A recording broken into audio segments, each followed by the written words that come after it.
ஜெபம் பண்ண கடவோம்.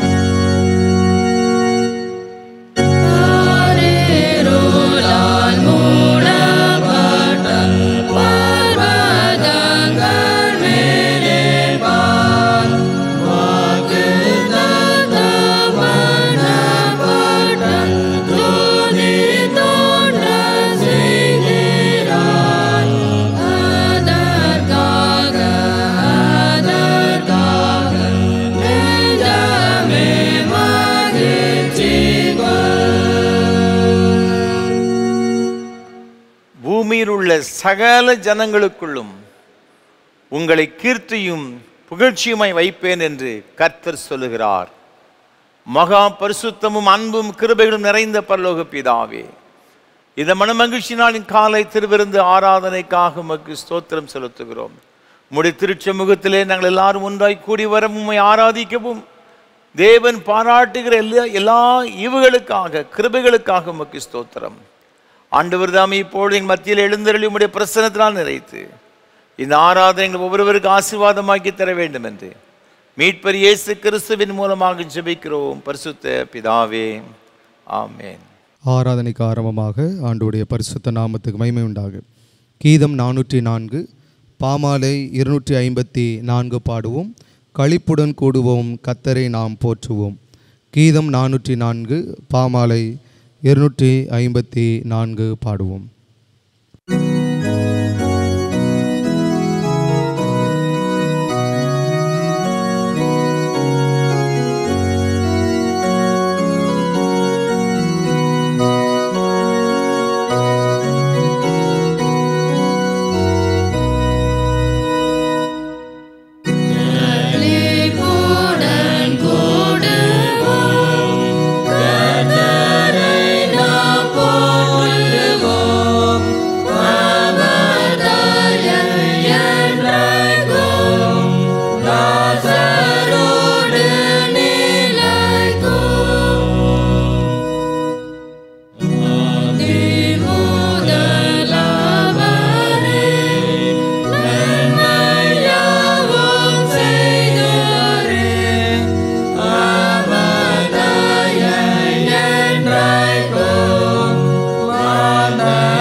ஜெபம் பண்ண கடவோம். பரமண்டலங்களில் இருக்கிற எங்கள் பிதாவே, உம்முடைய நாமம் பரிசுத்தப்படுவதாக, உம்முடைய ராஜ்யம் வருவதாக, உம்முடைய சித்தம் பரமண்டலத்தில் செய்யப்படுவது போல பூமியில் செய்யப்படுவதாக. அன்று அப்பத்தின் ஆறும் எங்களுக்கு குரோதமாய் குறித்து நாங்கள் மன்னிக்கிறது போல எங்களுக்கு மன்னியும். எங்களுக்கு சோதனையில் பிரவேசிக்க நாம் தீவிர ரட்சித்துக் கொள்ளும். ஆமென். எல்லா இருதயங்களையும் எல்லா விருப்பங்களையும் எல்லாம் ரகசியம் அறிந்திருக்கிற சர்வவல்லமை தேவனே, நாங்கள் தேவரிடத்தில் பரிபூரணமாய் அன்பு கூறவும் உமது பரிசுத்த நாமத்தை உத்தமமாய் மகிமைப்படுத்தவும் எங்கள் கர்த்தராகிய இயேசு கிறிஸ்து நிமித்தம் உமது பரிசுத்த ஆவியின் ஏவுதலால் எங்கள் இருதயத்தின் சிந்தனைகளை சுத்தம் பண்ணியருளோ.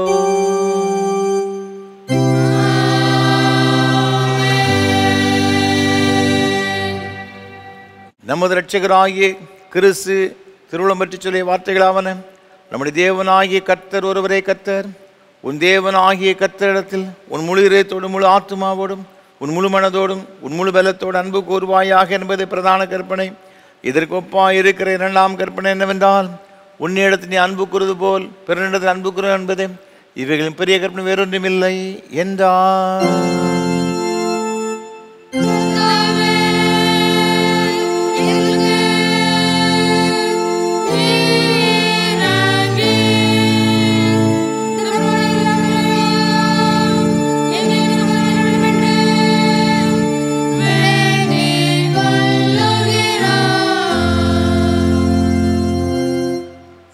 ஜெபம் பண்ண கடவோம்.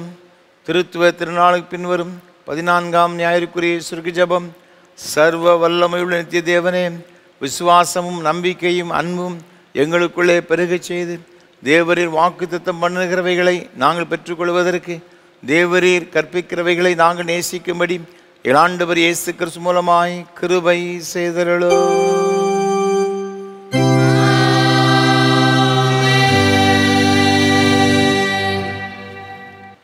உட்காருங்கள். வாசிக்கும்படியாக நிருபவாக்கியத்துக்கு பதிலாக கொடுக்கப்பட்டுள்ள வேதபாட பகுதி ஆகமத்தின் 2வது புஸ்தகம் 3ஆம் அதிகாரம் 1வது வசனம் முதல் 10ஆம் வசனம் வரை. யாத்திராகமம் 3ஆம் அதிகாரம் 1வது வசனம் முதல். மோசே மீதியான் தேசத்து ஆசாரியனாயிருந்த தன் மாமனாகிய எத்திரோவின் ஆடுகளை மேய்த்து வந்தான். அவன் ஆடுகளை வனாந்தரத்தின் பின்புறத்திலே ஓட்டி தேவ பர்வதமாகிய ஓரேப் மட்டும் வந்தான். அங்கே கர்த்தருடைய தூதனானவர் ஒரு முட்செடியின் நடுவிலிருந்து உண்டான அக்கினி ஜுவாலையிலே நின்று அவனுக்கு தரிசனமானார். அப்பொழுது அவன் உற்று பார்த்தான். முட்செடி அக்கினியால் ஜுவாலித்து எரிந்தும் அது வெந்து போகாமல் இருந்தது. அப்பொழுது மோசே, இந்த முட்செடி வெந்து போகாதிருக்கிறது என்ன? நான் கிட்ட போய் இந்த அற்புத காட்சியை பார்ப்பேன் என்றான். அவன் பார்க்கும்படி கிட்ட வருகிறதை கர்த்தர் கண்டார். முட்செடியின் நடுவிலிருந்து தேவன் அவனை நோக்கி, மோசே, மோசே என்று கூப்பிட்டார். அவன், இதோ அடியேன் என்றான்.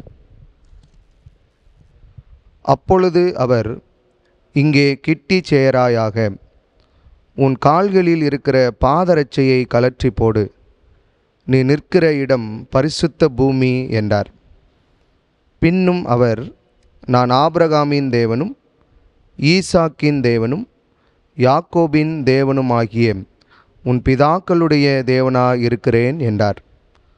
மோசே தேவனை நோக்கி பார்க்க பயந்ததினால் தன் முகத்தை மூடிக்கொண்டான். அப்பொழுது கர்த்தர், எகிப்தில் இருக்கிற என் ஜனத்தின் உபத்திரவத்தை நான் பார்க்கவே பார்த்து ஆலோட்டிகளின் நிமித்தம் அவர்கள் இடுகிற கூக்குரலை கேட்டேன். அவர்கள் படுகிற வேதனைகளையும் அறிந்திருக்கிறேன். அவர்களை எகிப்தியரின் கைக்கு விடுதலையாக்கவும் அவர்களை அந்த தேசத்திலிருந்து நீக்கி கானானியரும் ஏத்தியரும் எமோரியரும் பெரிசியரும் ஏவியரும் எபூசியரும் இருக்கிற இடமாகிய பாலும் தேனும் ஓடுகிற நலமும் விசாலமுமான தேசத்தில் கொண்டு போய் சேர்க்கவும் இறங்கினேன். இப்பொழுதும் இஸ்ரவேல் புத்திரரின் கூக்குரல் என் சந்நிதியில் வந்து எட்டினது. எகிப்தியர் அவர்களை ஒடுக்குகிற ஒடுக்குதலையும் கண்டேன். நீ இஸ்ரவேல் புத்திரராகிய என் ஜனத்தை எகிப்திலிருந்து அழைத்து வரும்படி உன்னை பார்வோனிடத்துக்கு அனுப்புவேன், வா என்றார் என்பது நிருபவாக்கியத்துக்கு பதிலாக கொடுக்கப்பட்டுள்ள வேத பாட பகுதி வாசித்து முடிந்தது. பரிசுத்த சுவிசேஷ வாக்கியம் பரிசுத்த மத்தேயு எழுதின நற்செய்தி நூல் 18ஆம் அதிகாரம் 15ஆம் வசனம் முதல் அடங்கியிருக்கிற தேவனுடைய வார்த்தையை கேளுங்கள்.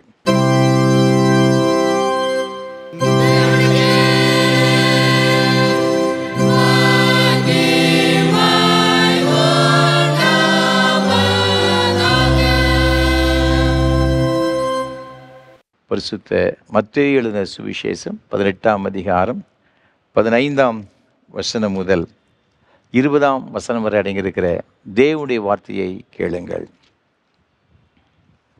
உன் சகோதரன் உனக்கு விரோதமாக குற்றம் செய்தால் அவனிடத்தில் போய் நீயும் அவனும் தனித்திருக்கையில் அவன் குற்றத்தை அவனுக்கு உணர்த்து. அவன் உனக்கு செவி கொடுத்தால் உன் சகோதரனை ஆதாயப்படுத்தி கொண்டாய். அவன் செவி கொடாமல் போனால் 2-3 சாட்சிகளுடைய வாக்கினாலே சங்கதிகள் எல்லாம் நிலைவரப்படும்படி 2 உன்னுடனே கூட்டிக் கொண்டு போ. அவர்களுக்கும் அவன் செவி கொடாமல் போனால் அதை சபைக்கு தெரியப்படுத்து. சபைக்கும் செவி கொடாதிருப்பானால் அவன் உனக்கு அஞ்ஞானிகளைப் போலவும் ஆயக்காரனைப் போலவும் இருப்பானாக. பூலோகத்திலே நீங்கள் எவைகளை கட்டுவீர்களோ அவைகள் பரலோகத்திலும் கட்டப்பட்டிருக்கும். பூலோகத்திலே நீங்கள் எவைகளை கட்டவிழ்ப்பீர்களோ அவைகள் பரலோகத்திலும் கட்டவிழ்க்கப்பட்டிருக்கும் என்று மெய்யாகவே உங்களுக்கு சொல்லுகிறேன். அல்லாமலும் உங்களில் 2 பேர் தாங்கள் வேண்டிக் கொள்ளப் போகிற எந்த காரியத்தை குறித்தாகிலும் பூமியிலே ஒருமனப்பட்டிருந்தால் பரலோகத்தில் இருக்கிற என் பிதாவினால் அது அவர்களுக்கு உண்டாகும் என்று உங்களுக்கு சொல்லுகிறேன். ஏனெனில் 2 பேராவது 3 பேராவது என் நாமத்தினாலே எங்கே கூடியிருக்கிறார்களோ அங்கே அவர்கள் நடுவிலே இருக்கிறேன் என்றார் என்பது.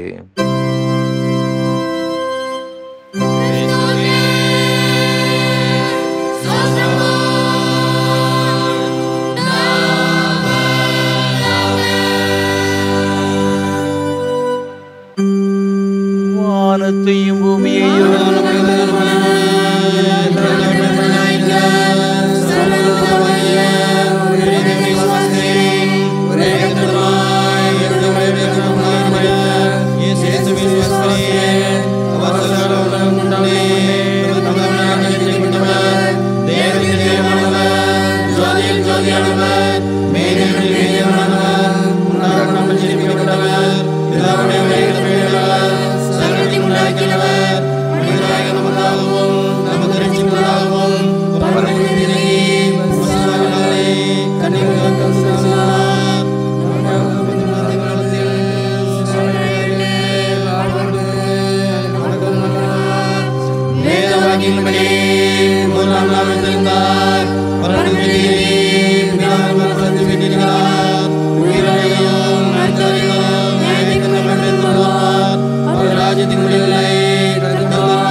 திருமுலக இரட்சகருமான இயேசு கிறிஸ்துவின் ஈடு இணையற்ற நாமத்தினாலே திருநெல்வேலி திருமணம் கல்லடைக்குறிச்சி CSI கிறிஸ்து ஆலயத்தின் சார்பாக இந்த ஆராதனை வேளையிலே ஆண்டவரை ஆராதிக்கும்படியாய் வந்திருக்கும் அனைவரையும் அன்போடு கூட வாழ்த்துகிறேன், வரவேற்கிறேன். ஆண்டவருடைய கிருபை ஆசீர்வாதமும் உங்களோடு கூட ஒவ்வொரு நாளும் ஒவ்வொரு நிமிடமும் தங்கியிருந்து வழிநடத்துவதாக. ஆமேன். ஒவ்வொரு வாரமும் ஏஞ்சல் தொலைக்காட்சி மூலமாக உங்களோடு கூட சேர்ந்து கர்த்தரை ஆராதிப்ப நான் மிகுந்த மகிழ்ச்சி அடைகிறேன். கர்த்தரை துதிக்கிறேன், ஸ்தோத்திரிக்கிறேன். விசேஷமாக இந்த நல்ல வாய்ப்புகளை நமக்கு தந்து வருகிற நம்முடைய அன்பிற்கும் மரியாதைக்கும் உரிய அருமையான ஐயா சாது சுந்தர் செல்வராஜ் அவர்களுக்காக உள்ளத்தின் ஆழத்திலிருந்து கர்த்தரை துதிக்கிறேன், ஸ்தோத்திரிக்கிறேன். நம்ம எல்லாரும் ஆண்டவரை ஆராதிக்க வேண்டும், ஆண்டவருடைய ஆசீர்வாதங்களை பெற்றுக்கொள்ள வேண்டும் என்ற ஒரு பெரிய தரிசனத்தோடு கூட சாதை அவர்கள் நமக்கு ஏற்படுத்தி கொடுத்திருக்கிறார்கள். கர்த்தர் தாமே சாதை அவர்களையும் அவர்கள் செய்து கொண்டு வருகிற ஏஞ்சல் தொலைக்காட்சி ஊழியங்கள் மற்றும் இயேசு ஊழியங்களை அபரிவிதமாய் ஆசீர்வதிப்பாராக. நம்முடைய தனி ஜெபங்களிலே, குடும்ப ஜெபங்களிலே சாதை அவர்களுக்காக அவருடைய ஊழியங்களுக்கு ஜெபிப்போம், ஆண்டவருடைய ஆசீர்வாதங்களை பெற்றுக்கொள்வோம். ஒவ்வொரு வாரமும் இந்த ஆராதனை வேளை மிகுந்த ஜெபத்தோடும் அதிக பிரயாசத்தோடும் உங்களுக்கு வழங்கி கொண்டு வருகிறோம். உங்களுடைய ஜெபங்கள் அதிகமாக எங்களுக்கு தேவை. எனக்காக, என்னோடு கூட இந்த ஊழியத்தில் பங்கெடுத்து கொண்டு வருகிற ஒவ்வொரு கர்த்தருடைய பிள்ளைகளுக்காகவும் விசேஷமாக நீங்கள் ஜெபிக்கும்படியாக அன்போடு கேட்டுக்கொள்கிறேன். உங்களுடைய ஜெபங்கள் தான் இந்த ஊழியத்தை இன்னும் வல்லமையாக செய்வதற்கு எங்களுக்கு அதிகமாக உதவி செய்கிறது. ஆகவே உங்களுடைய ஜெபங்கள் அதிகமாக தேவை. நிச்சயமாய் அதனுடைய ஆசீர்வாதங்களை நீங்கள் பெற்றுக்கொள்வீர்கள். அது மாத்திரமல்ல, இந்த ஆராதனை வேளையை ஒளிப்பதிவு செய்வதற்கு ஏராளமான தேவைகள் உண்டு. ஆண்டவர் உங்கள் உள்ளத்தை எவ்வாறு சொன்னால் நீங்கள் மனம் வந்து தாங்க முன்வரலாம். உங்களால் இயன்ற அளவு தேவ சமூக ஆண்டவருக்கென்று இந்த ஊழியத்தை நீங்கள் தாங்கி ஆண்டவருடைய ஆசீர்வாதங்களை பெற்றுக்கொள்ள உங்களை மிகுந்த அன்போடு கூட கேட்டுக்கொள்கிறேன். நிச்சயமாகவே இது ஆலயம் இல்லாத இடங்களில் வசித்து கொண்டிருக்கிற ஆண்டவரை தேடுகிற பிள்ளைகளுக்கும், வயோதிப நிலைமையில் இருக்கின்ற அருமையான பிள்ளைகள், ஆலயத்துக்கு செல்ல முடியாத சூழ்நிலை இருக்கிற அருமையான பிள்ளைகளுக்கு இது மிகவும் பிரயோஜனமாக இருக்கிறது என்று நான் மிகுந்த மகிழ்ச்சி அடைகிறேன். நிச்சயமாகவே நீங்கள் செய்கிற உதவி இப்படிப்பட்ட பிள்ளைகளுடைய ஆன்மீக ஈடேற்றத்திற்கு மிகுந்த பிரயோஜனமாக இருக்கும் என்று கர்த்தருக்குள் நம்புகிறேன். அதில் சந்தேகமே கிடையாது. அதனுடைய ஆசீர்வாதங்கள் நிச்சயமாகவே ஆண்டவர் உங்களை தந்து வழி நடத்துவார். இந்த நாளிலும் இந்த ஆராதனை வேளையை மதுரையை சார்ந்த திருமதி ஞானசுந்தரி சௌந்தரராஜன் அம்மா அவர்கள் தாங்க முன் வந்திருக்கின்றார்கள். நம்முடைய ஊழியங்களை அதிகமாய் நேசிக்கின்றவர்கள், நமக்காக ஜெபிக்கின்ற ஒரு அருமையான தாயார். கர்த்தர்தாமே அருமையான அம்மா அவர்களையும் தேவன் அவள் கொடுத்த அருமையான பிள்ளைகள் அவருடைய குடும்பங்கள் ஒவ்வொருவரையும் ஆசீர்வதிப்பாராக. விசேஷமாக அவருடைய அன்பு பிள்ளைகள் திரு ஜெபனேசர் புஷ்பலதா அவருடைய குடும்பத்தினருக்காக ஆண்டவரை துதிக்கிறேன்.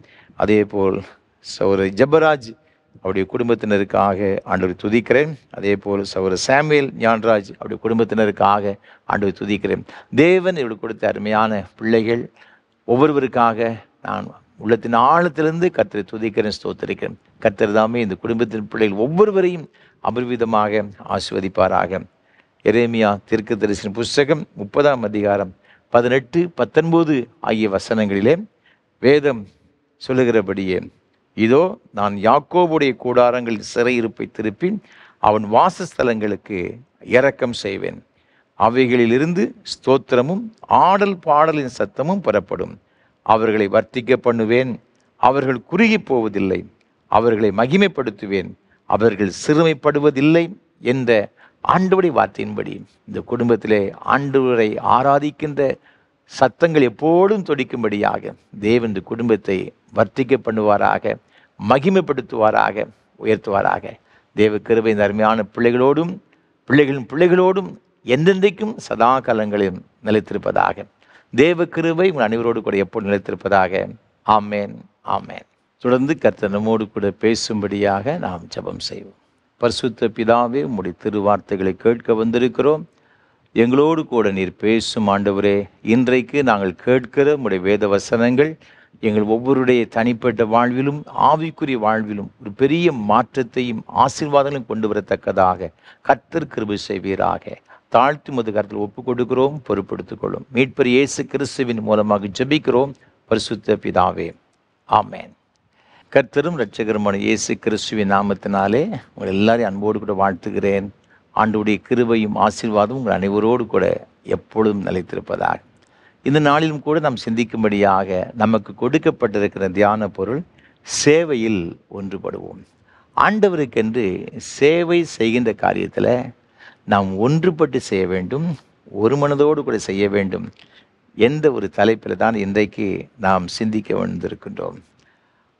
அதில் நாம் இந்த ஆண்டவருக்கு எடுத்த காரியத்தில் எந்த ஒரு காரியத்தை நாம் செய்தாலும் கூட எல்லாரும் சேர்ந்து ஒரு மனதோடு கூட ஒன்றுபட்டு செய்யும்போது மாத்திரம்தான் ஒரு பெரிய ஒரு ஆசீர்வாதத்தை பெற்றுக்கொள்ள வேண்டும். நல்ல ஒரு இன்வால்மெண்ட்டு ஒவ்வொருத்தருக்குள்ளாக இருக்கணும், ஒரு கோஆர்டினேஷன் இருக்கணும். இல்லாத பட்சத்தில் நம்ம ஆசீர்வாதத்தை பெற்றுக்கொள்ள முடியாது. தேவன் என்ன விரும்புகிறார்னா, நம்ம எல்லாரும் இசைந்த ஆத்மாக்கள் உடையவராக ஒருவரை ஒருவர் நேசித்து ஒருவர் ஐக்கியப்பட்டு இருக்க வேண்டும் என்று தேவன் விரும்புகிறார். ஒரு முறை ஒரு கிராமத்தில் ரோட்டு ஓரத்தில் 20 அடிக்கு ஒரு முறை ஒரு இடத்துல ஒரு நபர் குழியை தோண்டி கொண்டே சென்றார், ஒரு 2 அடி ஆழத்தில். அதற்கு பிறகு பின்னாலே இன்னொருத்தர் வந்தார். அந்த குழிகளெல்லாம் அந்த மணல் அள்ளி மண் அள்ளி என்னச்சுதானே போட்டு நிரப்பி கொண்டே வந்தார். இதை ஒரு அருமையான ஒரு பெரியவர் பார்த்து கொண்டே இருந்தார்.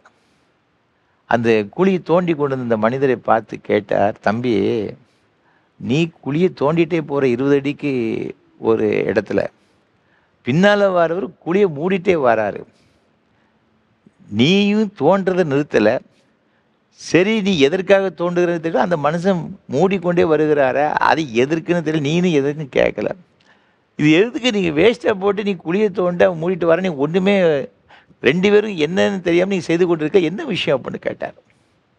அப்போ அது குழியை தோண்டன்னு சொல்கிறான், ஐயா, அரசாங்கம் எங்களுக்கு ஒரு வேலை கொடுத்துச்சு, எனக்கு குழி வெட்டுற வேலை, எனக்கு பின்னால் ஒருத்தர் வந்துக்கிட்டு இருக்காரு, அவருடைய வேலைன்னா குழியை மூடுற வேலை, மணல் அள்ளி போட்டு மூடுற வேலை. இன்னொருத்தர் இருக்கிறார், அவருக்கு என்ன வேலைன்னு பார்த்தீங்கன்னா வெட்டின குழியில் மரக்கன்றுகள் நட்டுக்கொண்டே செல்ல வேண்டும், இது அவருடைய வேலை. நான் என் வேலையை பார்த்துட்டு போகிறேன். எனக்கு அடுத்தாற்போல் மரத்தை நடுகிறதற்கு ஒருத்தர் வரணும். அவர் இன்னைக்கு வர காலையில் என்ன ஆனாலும் தெரியலை. ஆகவே அவருடைய வேலை பெண்டிங்கு.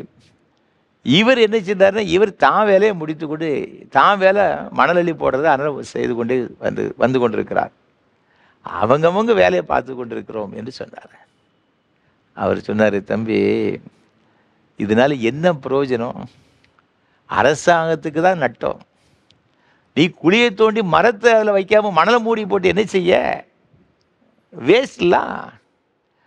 இன்றைக்கு ஆண்டவருடைய பணியை செய்யும் பொழுது, ஆண்டவருக்காக சேவை செய்யும் பொழுது இன்வால்மெண்ட்டோடு கூட நல்ல ஒருவருக்கொருவர் ஐக்கியப்பட்டு இசைந்த ஆத்மாக்களாகி ஒன்று செய்யும் பொழுது மாத்திரம்தான் அது தேவ ராஜ்ய மகிமைக்கென்று அந்த காரியங்கள் அது சிறப்பாக இருக்கும்.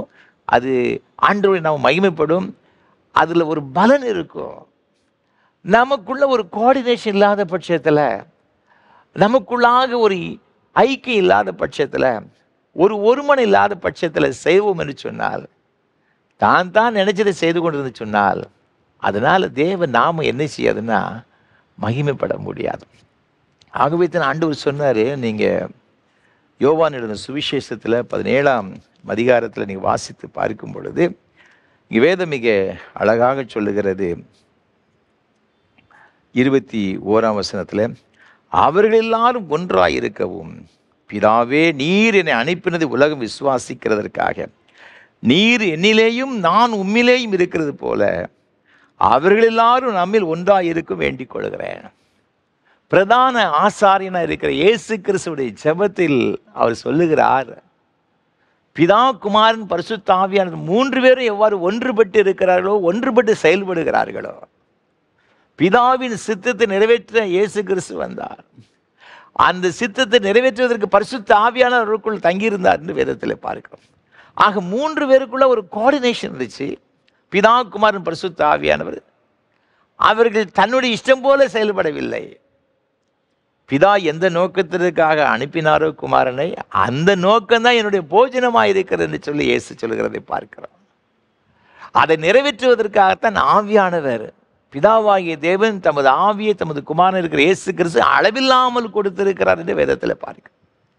அப்போ இந்த கோஆர்டினேஷன்ஸ், ஒருவர் நினைச்சதுன்னா அதில் அந்த ஒரு காரியத்தை செய்வதற்கு எல்லாத்துக்குமே பங்கு இருக்குது. அது ஒரு ஐக்கியத்தோடு ஒரு மனதோடு ஒன்றுபட்டு செய்யும்போது தான் அப்படி முழு பலன் என்ன செய்து கொள்ள முடியும், பெற்றுக்கொள்ள முடியும். இன்றைக்கு ஆண்டவருக்கென்று நம்ம எல்லாரும் சேவை செய்யும்படியாக, பணி செய்யும்படி அழைக்கப்பட்டிருக்கிறோம். அதில் நமக்குள்ள ஒரு ஒருமைப்பாடு வேண்டும், ஒரு ஒற்றுமை வேண்டும், ஒரு மனம் வேண்டும் என்று ஆண்டவர் நம்மிடத்தில் எதிர்பார்க்கிறார். அதை நம்ம கற்றுக் கொடுக்க விரும்புகிறார். இன்றைக்கு நாம் என்னென்ன காரியத்திலலாம் நாம் ஒருமைப்பட்டு நம்ம காரியங்களை செய்யணும், ஒரு மனம் வேண்டும், ஒற்றுமை வேண்டும் என்பதை குறித்து ஒரு சில காரியங்களை நான் உங்களோடு கூட பகிர்ந்து கொள்ள விரும்புகிறேன். முதலாவதாக வேதத்தில் வாசித்து பார்க்கும் பொழுது, தேவனுடைய திட்டம் நிறைவேறுவதற்காக, தேவனுடைய நோக்கம் செயல்படுவதற்காக நமக்கு என்ன தேவைன்னு பார்த்தீங்கன்னா, இந்த ஒருமைப்பாடு, ஒரு ஒற்றுமை, ஒரு மனம் நமக்கு தேவை. பார்த்துக்கிடுங்க, தேவ திட்டம் நிறைவேறுவதற்கு சில வேளைகள் ஆண்டவர் தனிப்பட்ட ஒருவர் மூலமாக செயல்படுவார். சில வேளைகளில் சில பேராய் சேர்ந்து செயல்படுவதற்கும் தேவன் நம்ம நினைச்சார்னா அவர் அழைக்கிறார். அதை தேவன் எதிர்பார்க்கிறார். நீங்கள் யாத்திராகமம் புத்தகம் 3ஆம் அதிகாரம் 7, 8 ஆகிய வசனங்களில் நாம் பார்க்கும் பொழுது, அப்பொழுது கர்த்தர் எகிப்தில் இருக்கிற என் ஜனத்தின் உபத்திரவத்தை நான் பார்த்து ஆளோட்டிகள் நிமித்தம் அவர்கள் இடுகிற கூக்குரலை கேட்டேன். அவர்கள் படுகிற வேதனைகளையும் அறிந்திருக்கிறேன். அவர்களை எகிப்தியரின் கைக்கு விடுதலையாக்கவும், அவர்களை அந்த தேசத்திலிருந்து நீக்கி கானானியரும், ஏத்தியரும், எமோரியரும், பெரிசியரும், ஏவியரும், எபூசியரும் இருக்கிற இடமாகிய பாலும் தேனும் ஓடுகிற நலமும் விசாலமுமான தேசத்தில் கொண்டு போய் சேர்க்கவும் இறங்கினேன். ஆண்டவர் வனாந்திரத்திலே மோசேக்கு தரிசனமாகிறார். மோசையோடு கூட பேசுகிறார். என்ன பேசுகிறார்? என் ஜனங்கள் எகிப்து தேசத்திலே அடிமைப்பட்டு இருக்கிறார்கள், அவர்கள் வேதனைப்பட்டு கொண்டிருக்கிறார்கள். அவர்களை நான் விடுதலையாக்க வேண்டும். ஏனென்றால் ஆண்டவராகிய கர்த்தர் இந்த ஆபிரகாமுக்கு வாக்கு கொடுத்தார். நீங்கள் யாத்திராகமம் புஸ்தகத்தில் வாசித்து பார்க்கும் பொழுது 2ஆம் அதிகாரத்தில் வேத வசனம் சொல்லுகிறது, 24ஆம் வசனத்தில், தேவன் அவர்கள் பெருமூச்சை கேட்டு தாம் ஆபிரகாமோடும் ஈசாக்கோடும் யாக்கோபோடும் செய்த உடன்படிக்கையை நினைவு கூர்ந்தார். தேவன் இஸ்ரவேல் புத்திரரை கண்ணோக்கினார், தேவன் அவர்களை நினைத்திருந்தார். ஆண்டவராகிய கர்த்தர் ஆபிரகாமோடும் ஈசாக்கோடும் யாக்கோபோடும் ஒரு உடன்படிக்கை செய்து கொண்டார். என்ன உடன்படிக்கை? ஆண்டவர் முற்பிதாக்களோடு கூட செய்த உடன்படிக்கை. நீங்கள் ஆதியாகமம் புஸ்தகத்தில் வாசித்து பார்க்கும்போது 15ஆம் அதிகாரத்தில் இங்கே ஆண்டவர் சொல்லுகின்றார் 13ஆம் வசனத்தில், அப்பொழுது அவர் ஆபிரகாமை நோக்கி, உன் சந்ததியார் தங்களுடைய அல்லாத அந்நிய தேசத்திலே பரதேசிகளாயிருந்து அத்தேசத்தாரை சேவிப்பார்கள் என்றும் அவர்களால் 400 வருஷம் உபத்திரப்படுவார்கள் என்றும் நீ நிச்சயமாய் அறிய கடவாய். இவர்கள் சேவிக்கும் ஜாதிகளை நான் நியாயம் தீர்ப்பேன், பின்பு மிகுந்த பொருள்களுடனே புறப்பட்டு வருவார்கள். ஆண்டவர் ஆபிரகாமுக்கு வாக்கு தத்தம் செய்தார். என்ன செய்தார்? அந்நிய ஜாதிகளிடத்தில் இவர் அடிமைப்பட்டு இருப்பாங்க. பிறகு நான் என்ன செய்வேன் அப்படி பார்த்தீங்கன்னா, 400 வருஷ காலம் இவங்க உபத்திரப்படுவாங்க. அதற்கு அப்புறமாக அவர்களை அந்த தேசத்திலிருந்து நான் என்ன செய்வேன்னா, அவர்களை புறப்பட பண்ணி இந்த பாலும் தேனும் ஓடுகிற கானான் தேசத்தில் அவர்களை கொண்டு போய் சேர்ப்பேன் என்று சொன்னார். இதுதான் தேவ திட்டம், தேவ சித்தம். தம்முடைய ஜனங்களை அடிமைத்தன வாழ்விலிருந்து விடுதலையாக்கி கானான் தேசத்திற்கு கொண்டு போய் சேர்க்க வேண்டும். அன்பான ஆண்டவருடைய பிள்ளைகளே, நம்முடைய வாழ்க்கையிலே ஒருவேளை நீங்கள் சிறையிருப்பின் காலங்களிலே நீங்கள் வேதனைப்பட்டு கொண்டிருக்கலாம். தேவ திட்டம் நீங்கள் இந்த சிறையிருப்பில் இருந்து கடைசி மட்டும் வேதனைப்பட்டு கொண்டிருப்பது அல்ல. அதிலிருந்து ஒரு குறிப்பிட்ட வேளையிலே உங்களை விடுதலையாக்கி ஆசீர்வாதமான ஒரு இடத்துக்கு கொண்டு செல்வதுதான் தேவ நோக்கம், தேவ சித்தம். பார்த்து கிடக்க இந்த ஜனங்கள் ஒரு காலத்தில் அவங்க கஷ்டப்பட்டு கொண்டிருந்தாலும் கூட நிரந்தரமாக அப்படி விட்டுவிடவில்லை. ஆண்டவர் ஆபிரகாமுக்கு அதைத்தான் வாக்குத்தத்தம் செய்தார். உன் சந்ததிகள் சில வருடங்கள் அப்படி கஷ்டப்படுவாங்க, ஆனால் வேலை வரும்பொழுது மிகுந்த பொருட்களோடு கூட அவர்கள் இந்த தேசத்துக்கு என்ன செய்வேன்னா கொண்டு வந்து சேர்ப்பேன். ஆகவே தான் மோசேக்கு ஆண்டவர் இந்த வனாந்தரத்தில் தரிசனமாகி சொன்னார், என் ஜனங்கள் இங்கே எகிப்து தேசத்தில் அடிமைப்பட்டு இருக்கிறார்கள், அவர்களை நான் விடுதலையாக்கி இந்த கானான் தேசத்திற்கு கொண்டு வர வேண்டும். அன்பான ஆண்டவருடைய பிள்ளைகளே, தேவ திட்டம் நிறைவேறுவதற்காக அவர் என்ன செய்தார்னு பார்த்தீங்கன்னா, நமக்குள்ளாக ஒரு மனதை தேடுகிறார். இந்த திட்டம் நிறைவேறின உடனே நீங்கள் 4ஆம் அதிகாரத்துக்கு வரும்பொழுது இந்த மோசே சொல்கிறான், ஆண்டவரே எனக்கு சரியாக பேச தெரியாது. நீங்கள் 4ஆம் அதிகாரம் 10ஆம் வசனத்தை வாசித்து பார்த்தீங்கன்னா அவன் சொல்கிறான், வாக்கு வல்லவன் அல்ல, நான் திக்குவாயும் மந்தனாவும் உள்ளவன், எனக்கு சரியாக பேச தெரியாதியா அவனு சொல்லி பார்க்குறான். இல்லை நீ தான் போகணுன்னு சொன்ன உடனே அவன் சொல்கிறான் 13ஆம் வசனத்தில், ஆண்டவரே நீர் அனுப்ப சித்தமாக இருக்கிற வேற யாரை ஆகிலும் அனுப்புவான், எனக்கு பேச முடியாது. அவர் சொல்கிறாரு, எப்பா நீ இதில் பற்றி ரொம்ப கவலைப்படாத, நான் என்ன செய்வேன் 15ஆம் வசனத்தை வாசித்து பார்க்கும் பொழுது, உன் சகோதரன் ஆரோன் உன்னை சந்திக்க புறப்பட்டு வருவான், நீ அவனோடு பேசி அவன் வாயில் வார்த்தைகளை போடு, நான் உன் வாயிலும் அவன் வாயிலும் இருந்து நீங்கள் செய்ய வேண்டியதை உங்களுக்கு உணர்த்துவேன், அவன் உனக்கு பதிலாக ஜனங்களோடு பேசுவான், இவ்விதமாய் அவன் உனக்கு வாயாக இருப்பான், நீ அவனுக்கு தேவனாயிருப்பான். இப்போ 2 பேரை சேர்க்கிறாரு. ஆண்டவருடைய பெரிய திட்டத்தை செயல்படுத்துவதற்கு மோசேயும் ஆரோனையும் இணைக்கின்றார். அதோடு மாத்திரமல்ல, நீங்கள் தொடர்ந்து வாசித்து பார்த்தீங்கன்னா 29ஆம் வசனம் சொல்லுகிறது, மோசேயும் ஆரோனும் போய் இஸ்ரவேல் புத்திரரின் மூப்பர் எல்லாரையும் கூடி வர செய்தார்கள். கர்த்தர் மோசேக்கு சொல்லிய சகல வார்த்தைகளையும் ஆரோன் சொல்லி ஜனங்களின் கண்களுக்கு முன்பாக அந்த அடையாளங்களையும் செய்தான். ஜனங்கள் விசுவாசித்தார்கள். கர்த்தர் இஸ்ரவேல் புத்திரரை சந்தித்தார் என்றும் அவர்கள் படும் உபத்திரவங்களை கண்ணோக்கி பார்த்தார் என்றும் அவள் கேட்டபோது தலை குனிந்து தொழுது கொண்டார்கள். அவன் என்ன செய்தான்னா தன்னுடைய சொந்த ஜனங்களிடத்தில் போய் சொல்லுகிறாங்க. அவர் எல்லாரும் கேட்டு இந்த பெரிய நோக்கத்திற்கு அவர்கள் தங்களை அர்ப்பணித்து அதை ஏற்றுக்கொண்டார்கள் என்பதாக வேதத்தில் பார்க்கிறோம். அதுக்கப்புறமாகத்தான் அவர்கள் என்ன செய்தாங்கன்னு பார்த்தீங்கன்னா, இந்த எகிப்து தேசத்திலிருந்து கானான் தேசத்துக்கு அவர் புறப்பட்டு வருகின்றதை நாம் பார்க்கிறோம். அப்போ எப்பொழுதுமே ஒரு ஆசீர்வாதத்தை தேவன் பெற்றுக்கொள்வதற்கு பல வகையில் தேவன் நம்ம நடத்துகிறார்.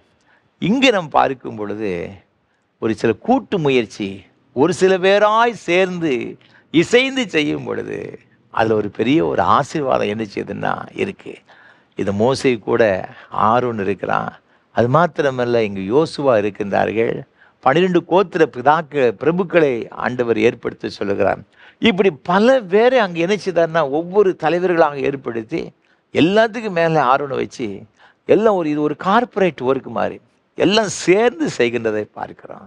40 வருஷம் வழிநடத்தி கொண்டு வருகிறது சாதாரணமான ஒரு காரியம் கிடையாது. சாதாரணமான ஒரு காரியம் கிடையாது. அவர்களுக்குள்ள நிறைய பிரச்சனை வரும்.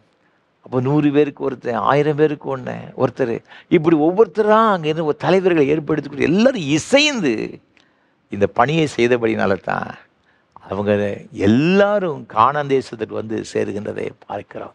அப்போ எல்லாரும் இசைந்து ஒரு காரியத்தை செய்யும் பொழுது அங்கே தேவ நாமம் மகிமைப்படும், தேவ திட்டம் நிறைவேறும். பார்த்துக்கிடுங்க. நீங்கள் 1 நாளாம் புஸ்தகத்தில் வாசித்து பார்க்கும் பொழுது 12ஆம் அதிகாரத்தில் எப்ரோனில் தாவீது இருக்கிறான். அந்த கோத்திரம் என்ன செய்தாங்கன்னா, அந்த அவங்க மாத்திரம் தாவீது மாத்திரம் தனியாக இருக்கிறாங்க. மற்ற எல்லாரும் இஸ்ரவேல் தனியாக என்ன செய்தாங்கன்னா அவங்க தனி கோத்திரமாக ராஜாவாக இருக்கிறார் சவுலுக்கு அப்புறமாக. இப்போ எல்லாரும் என்ன செய்தாங்கன்னா தாவீதுகிட்ட வர்றாங்க. வந்தவொடனே என்ன சொல்கிறாங்கன்னா, 1 நாளாம் 12ஆம் அதிகாரத்தில் 17ஆம் வசனம் 18ஆம் வசனத்தை நாங்கள் வாசித்து பார்க்கும் பொழுது அவர் சொல்கிறாரு, தாவீது புறப்பட்டு அவர்களுக்கு எதிர்கொண்டு போய் அவர்களுக்கு உத்தரவு கொடுத்து, நீங்கள் எனக்கு உதவி செய்ய சமாதானமாக என்னிடத்தில் வந்தீர்களானால் என் இருதயம் உங்களோடு இசைந்திருக்கும். என் கைகளில் கொடுமை இல்லாதிருக்க என்னை என் சத்துருக்களுக்கு காட்டி கொடுக்க வந்தீர்களே ஆகில் நம்முடைய பிதாக்களின் தேவன் அதை பார்த்து கண்டிப்பாராக. என் கையில் கொடுமை கிடையாது. நான் நல்லது தான் சிந்தித்து கொண்டிருக்கிறேன், நல்லது செய்ய நினைக்கிறேன். நீங்கள் என்னோடு கூட சேர்ந்து செயல்பட்டால் அது உங்களுக்கு ஆசீர்வாதமாக இருக்கும். இல்லாவிட்டால் ஆண்டவர் உங்களை என்ன செய்வார்னு கடிந்து கொள்வார். இதை கேட்ட உடனே 18ஆம் வசனத்தை பாருங்கள். அப்பொழுது அதிபதிகளுக்கு தலைவரான அமாசாயின் மேல் ஆவி இறங்கினதினால் அவன், தாவீதே, நாங்கள் உம்முடையவர்கள், ஈசாயின் குமாரனே, உமது பட்சமாய் இருப்போம். உமக்கு சமாதானம், சமாதானம். உமக்கு உதவி செய்கிறவர்களுக்கு சமாதானம். உம்முடைய தேவன் உமக்கு துணை நிற்கிறார் என்றான். அப்பொழுது தாவீது அவர்களை சேர்த்து கொண்டு அவர்களை தண்டுக்கு தலைவராக்கினார். எல்லாரும் சொல்கிறாங்க, நாங்கள் உங்கள் கூட இருப்போம், உனக்கு உதவி செய்வோம் என்று சொன்ன உடனே எல்லாரையும் அழைத்து தன்னுடைய படைகளுக்கு என்னென்ன பொறுப்பை கொடுக்க வேண்டும், யார் யாருக்கு எல்லா பொறுப்புகளையும் கொடுக்கறதை பார்க்கிறோம். 22ஆம் வசனத்தை வாசித்து பார்க்கும் பொழுது, அக்காலத்திலே நாளுக்கு நாள் தாவீதுக்கு உதவி செய்யும் மனுஷர் அவனிடத்தில் வந்து சேர்ந்தபடியால் அவர் தேவ சேனையை போல மகா சேனையானார்கள். அப்போ தாவீதுடைய ராஜ்ய பாரம் விருத்தி அடைகின்றதை பார்க்கிறோம். அது மாத்திரமல்ல, சமஸ்த இஸ்ரவேல் கோத்திரங்களுக்கும் இவன் தலைவனாக ஏற்படுத்தப்படுகிறதுக்கு காரணம் என்ன அப்படின்னு பார்த்தீங்கன்னா, நீங்கள் 38ஆம் வசனம் சொல்லுகிறது, இஸ்ரவேலில் மற்ற யாவரும் தாவீதை ராஜாமாக்குறதற்கு ஒருமனப்பட்டிருந்தார்கள். எல்லாருக்கும் அந்த ஒருமனை இருந்தபடியினால், ஒற்றுமை இருந்தபடினால தான் தாவீது ஒரு சிறந்த ஒரு ராஜாவாக அரசாட்சி செய்கின்றதை பார்க்கிறோம். அப்போ ஒரு சிறந்த ஒரு நிர்வாகம், ஒரு சிறந்த ஒரு குடும்பம், ஒரு சிறந்த ஒரு நிலைமையில நம்ம ஆசீர்வாதமாக இருக்க வேண்டும் என்று சொன்னால், நம்மோடு கூட இருக்கிறவர்கள் ஒரு ஒற்றுமை, ஒரு ஒருமனம், ஒரு ஐக்கியம் இருக்கும் பொழுது அது எப்படி இருக்குன்னா ஆசீர்வாதமாக இருக்கும். தாவீது முதல்ல தனியாக தான் இருந்தான், பார்த்துக்கிடுங்க. ஆனால் இப்போ எல்லா கோத்திரத்திற்கும் ஆண்டவர் அவனை ஆசீர்வாதமாக மாற்றுகின்றதை பார்க்கிறோம். அன்பான ஆண்டுடைய பிள்ளைகளே, அதனால தான் ஆண்டவர் சொல்றாரு, நீங்கள் என்ன செய்யணும்னா ஐக்கியப்பட்டு இருக்கணும், உங்களுக்குள்ளாக ஒருமனம் இருக்கணும், ஒற்றுமை இருக்கணும். இசைந்த ஆத்துமாக்களாக நீங்கள் எல்லாத்தையும் என்ன செய்யணும், ஒன்றாக இணைந்து செய்ய வேண்டும் என்று சொல்லுகிறார். இரண்டாவதாக நம்ம எதில் நம்ம ஒன்றுபட்டு இருக்க வேண்டும் அப்படின்னு பார்த்தீங்கன்னா, வேத வசனம் மிக அழகாக சொல்லுகிறது. மத்தேயு எழுதின சுவிசேஷம் 18ஆம் அதிகாரத்தில் 19, 20 ஆகிய வசனங்களில், அல்லாமலும் உங்கள் 2 பேர் தாங்கள் வேண்டிக் கொள்ளப் போகிற எந்த காரியத்தை குறித்தாயிலும் பூமியிலே ஒருமனப்பட்டிருந்தால் பரலோகத்தில் இருக்கிற என் பிதாவினால் அது அவர்களுக்கு உண்டாகும் என்று உங்களுக்கு சொல்லுகிறேன்.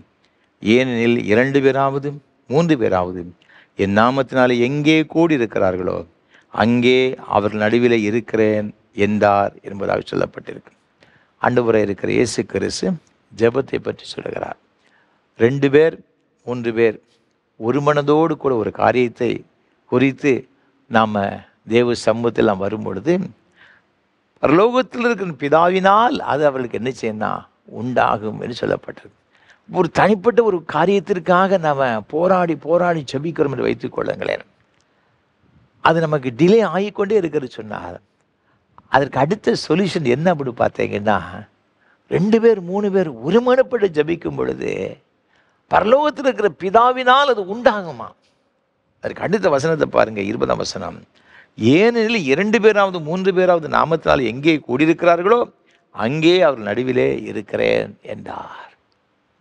2 பேர் 3 பேர் எங்கே கூடி வந்தாலும் கூட அவர்களுக்கு ஒரு மனம் இருக்கும் பொழுது கர்த்தர் நம் நடுவிலே இருக்கிறார். அப்போ நம்ம எந்த காரியத்தை கேட்டாலும் ஆண்டவர் கேட்பாரா மாட்டாரா? நிச்சயமாய் சொல்லுகிறேன், ஆண்டவர் கேட்பார்.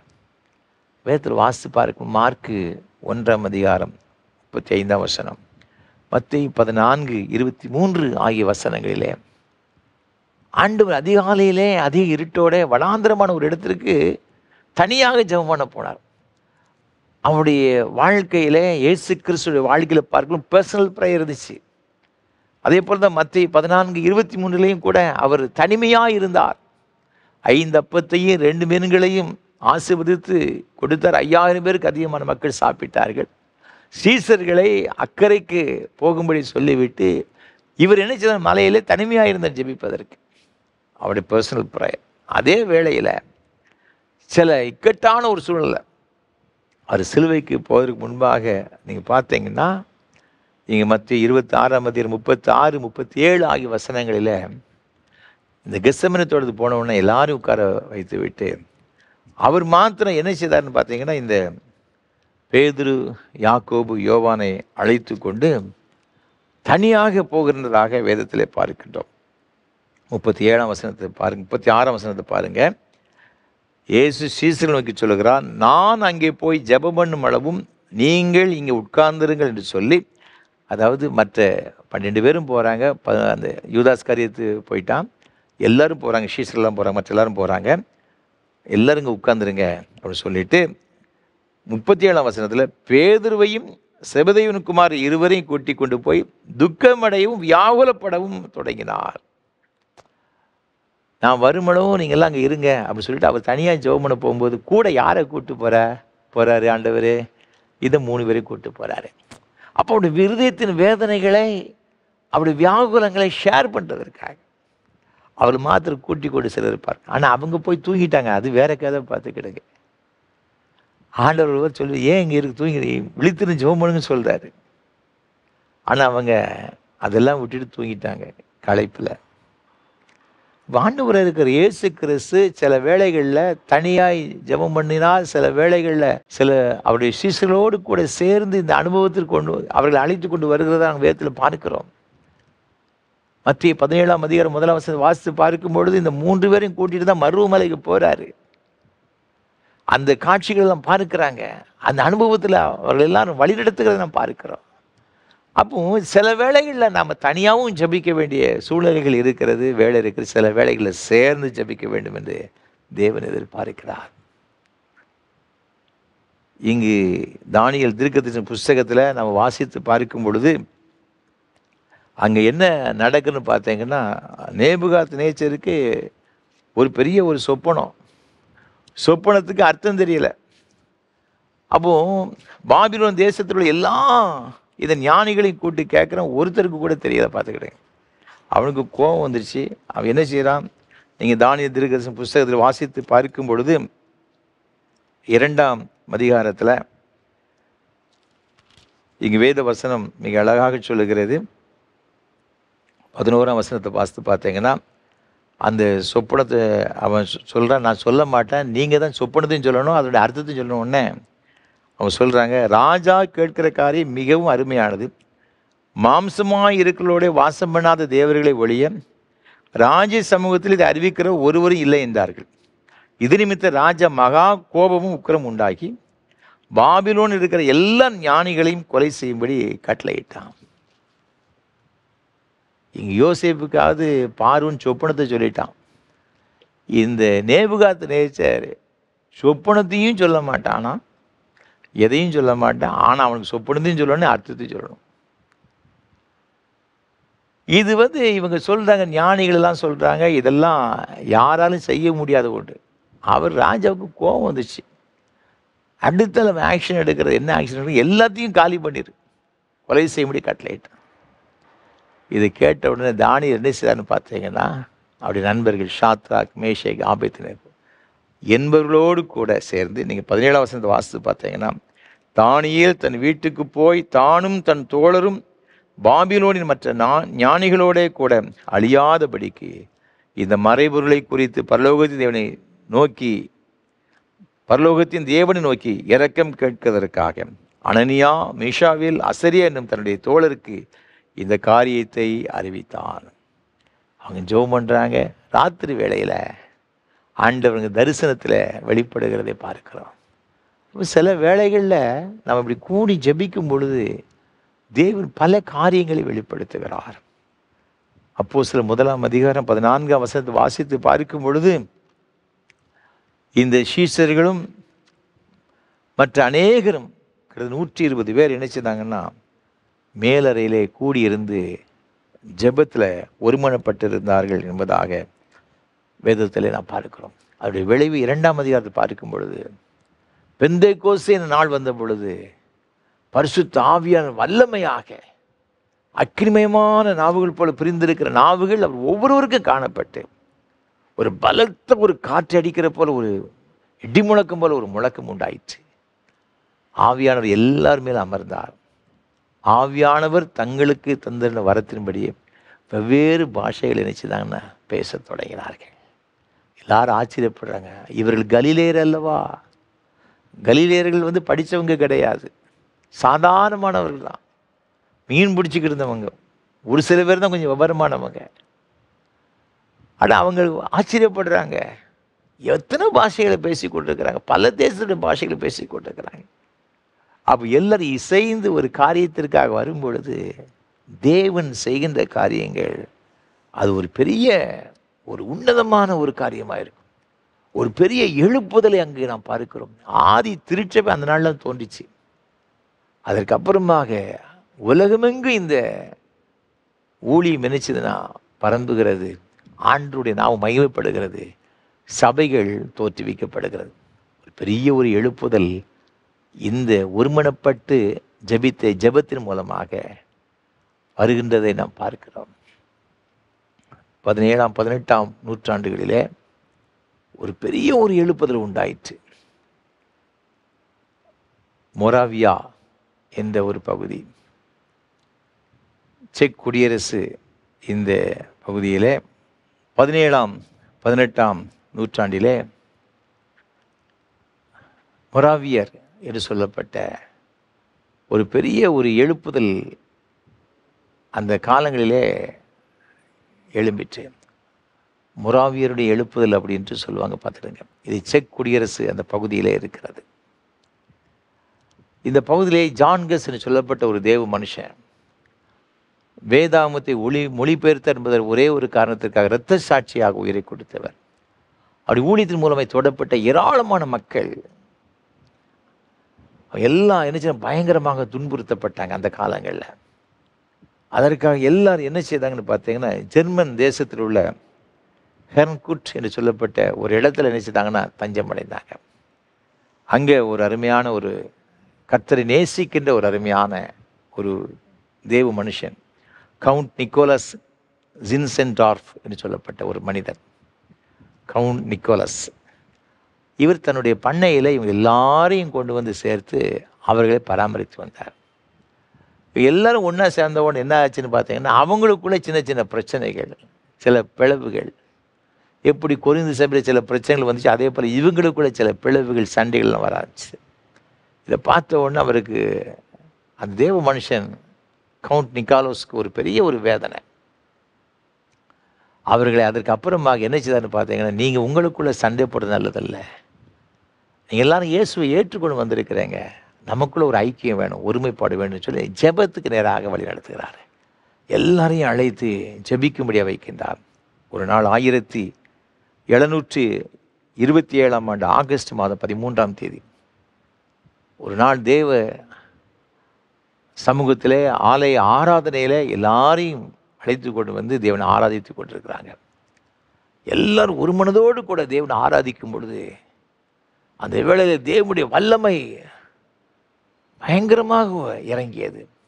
எல்லாரும் பரிசுத்த ஆவியினால் நிரப்பப்பட்டாங்க.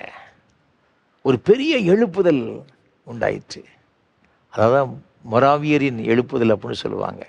மொராவியர் ரிவைவல், பெரிய எழுப்புதல் உண்டாயிற்று. அதுதான் அந்த காலத்தில் ஏற்பட்ட ஒரு பெந்தேகோஸ்தே எழுப்புதல் அப்படின்னு சொல்லுவாங்க. பார்த்தது இந்த எழுப்புதல் அமெரிக்க ஐக்கிய நாடுகளில் பரவிட்டு, இங்கிலாந்து தேசத்தில், அது மாத்திரம் மத்திய ஆசியா, ஆப்பிரிக்க தேசங்களில், கபீரியன் தீவுகள் போன்ற பகுதிகளெல்லாம் இந்த எழுப்புதல் அப்படின்னா வேகமாக பரவ ஆரம்பித்து விட்டது. அந்த எழுப்புதல் தீ இங்கிலாந்து தேசத்துக்கு வந்தது. அதன் மூலமாக தொடப்பட்டவர் தான் ஜான் வெஸ்லி. அவர் என்ன செய்ய, ஆரம்ப காலத்தில் சில நண்பர்களாக கூடிதான் தினமும் ஜெபம் பண்ணுவாராம். அதில் வந்த ஒரு பெரிய எழுப்புதல்னால்தான் மெத்தடிஸ்ட் திருச்சபை ஸ்தாபித்தார். ஆயிரக்கணக்கான மைல்கள் பிரயாணம் பண்ணி 50,000க்கு அதிகமான பிரசங்கங்கள் அவர் இணைச்சதார்னா அவர் பிரசங்கம் பண்ணாராம். அவர் குதிரையிலே லட்சக்கணக்கான கிலோமீட்டர் இணைச்சதார்னா பிரயாணம் பண்ணாராம். அவர் எந்த கிராமத்தில் போனாலும் கூட அந்த கிராமத்துடைய ஏராளமான மக்கள் மணந்துருப்பாங்களாம். அந்த கள்ளுக்கடை, சாராய கடை எல்லாம் அடைக்கப்படுமா. ஜான் வெஸ்லியுடைய காலங்கள் ஒரு பெரிய எழுப்புதல். மெத்தடிஸ்ட் திருச்சபையை அவர் இணைச்சதார்னா தோற்றி வைத்தார். அன்பான ஆண்டவருடைய பிள்ளைகளே, இந்த குழுவாக கூடி ஜெபிக்கும் பொழுது தேவன் அவ்வளவு பெரிய ஒரு ஆசீர்வாதத்தை வைத்திருக்கிறார். தனி ஜெபம் ரொம்ப ரொம்ப முக்கியமானது. அதற்காக குழு ஜெபத்தை நம்ம புறக்கணிக்க வேண்டிய அவசியம் கிடையாது. அதிலேயும் தேவனுக்கு பெரிய ஆசீர்வாதத்தை வைத்திருக்கிறார். அதனால தான் சில சபை கூடி வருகிறது, விட்டு விடுகிறது போல விட்டு விடாதீங்க. இந்த சபையில் நம்ம எல்லாரும் ஏன் வருகிறோன்னு எல்லாம் கூடி ஜெபிக்கும் பொழுது அது ஒரு பெரிய பிளெஸ்ஸிங்க, நமக்கு ஒரு பெரிய ஆசீர்வாதம் அதில் இருக்குது. அதனால தான் நம்ம சண்டே சர்ச் சர்வீஸை மிஸ் பண்ணிடவே கூடாது. நாம் மாத்திரம் கலந்து கொள்ளலை, நீங்கள் தனியாக வீட்டில் ஆராதிக்கலாம், ஜெபம் பண்ண என்ன வேண்டுமென செய்யலாம், அதில் ஆசீர்வாதம் இல்லை அப்படின்லாம் நான் சொல்ல வரல. ஆனால் அதே நேரத்தில் சர்ச்சுக்கு போனால் அங்கே என்னையா இருக்கிறது அப்படி இப்படின்னு நம்ம நினைக்கவே கூடாது. வேதத்தை சொல்லுகிறது, சபை கூடி வருகிற விட்டு விடாதிருங்கள். எல்லாரும் வந்து தேவனை ஆராதிக்கும் தேவ பிரசன்னம் வருகிறதுங்க. ஒரு குச்சி 2 குச்சி வச்சு தீபத்தை வச்சோம்னா அதில் கொஞ்சம் அனல் இருக்கும். அதே நேரத்தில் பல விறகு கட்டைகளை வச்சு வைக்கும் பொழுது அந்த தீ எவ்வளவு பற்றி அதே போல தான். அதில் ஒரு மாதிரி நனைஞ்சு கிடஞ்சி இருந்தால் கூட எடுத்து நல்லா தீ பிடிச்சிட பார்த்து கிடங்க.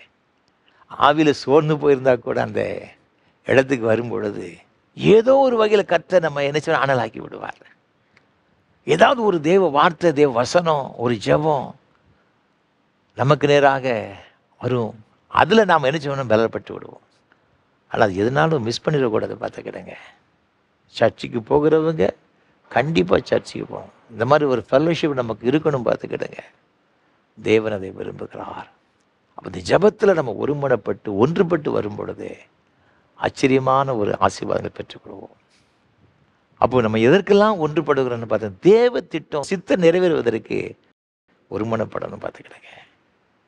அது மாத்திரமல்ல, ஜெபத்தில் பெரிய ஒரு எழுப்புதலை பெற்றுக்கொள்வதற்காக நம்ம ஒன்றுபட்டு வரணும். 3வதாக, ஆண்டவருடைய கரங்களின் ஆசீர்வாதங்களை பெற்றுக்கொள்வதற்கு நமக்கு ஒருமன அவசியம், ஒருமைப்பாடு அவசியம். சங்கீதங்களின் புஸ்தகம் 133 சங்கீதத்தில் வாசித்து பார்க்கும் பொழுது 1 வசனம் சொல்லுகிறது, இதோ சகோதரர் ஒருமித்து வாசம் பண்ணுகிறது, எத்தனை நன்மையும் எத்தனை இன்பமுமானது. சகோதரர் ஒருமித்து வாசம் பண்ணுகிறது, எத்தனை நன்மை எத்தனை இன்பம். சகோதரர் எல்லாரும் ஒருமனப்பட்டு வரும் பொழுது அது எவ்வளோ சந்தோஷம் தெரியுமா, எவ்வளோ ஒரு இன்பம் தெரியுமா. அதில் இருக்கிற சந்தோஷத்திற்கு அளவே கிடையாது. ஆனால் இன்றைக்கு நமக்குள்ளாக அந்த ஒருமைப்பாடு இருக்கிறதா, ஒரு மனம், ஒற்றுமை, ஐக்கியம் இருக்கிறதா? குடும்பத்திற்குள்ளாக, திருச்சபைக்குள்ளாக ஒருவேளை அது இல்லாத இருக்கும் என்று சொன்னால் நம்முடைய வாழ்க்கையில் எதையோ நாம் இழந்து கொண்டு இருக்கின்றோம். ஏதோ ஒரு ஆசீர்வாதத்தை இழந்து கொண்டிருக்கிறோம் என்று தான் பொருள். இதை கர்த்தர் நம்மோடு கூட பேசுகிறார். நமக்குள்ளாக ஐக்கியம் வேண்டும், ஒருமனம் வேண்டும், அன்பு வேண்டுங்க. ஆண்டவருடைய சமூகத்தில் நம்மை தாழ்த்துவோம். ஆண்டவரே, நான் குறைவுள்ளவளப்பா, எனது ஒருமைப்பாடு இல்லை, உமக்காக பணி செய்வதில் உங்களுடைய திட்டம் நிறைவேறதில் நான் குறைவுள்ளவளாக இருக்கிறேன். ஜெபிப்பதில் எங்களுக்குள்ள ஒருமனம் கிடையாது, ஒரு இன்வால்மெண்ட் இல்லாமல் நாங்கள் ஜெபித்து கொண்டிருக்கிறோம். ஏனோ தானும் என்று வாழ்க்கை வாழ்ந்து கொண்டிருக்கிறோம்.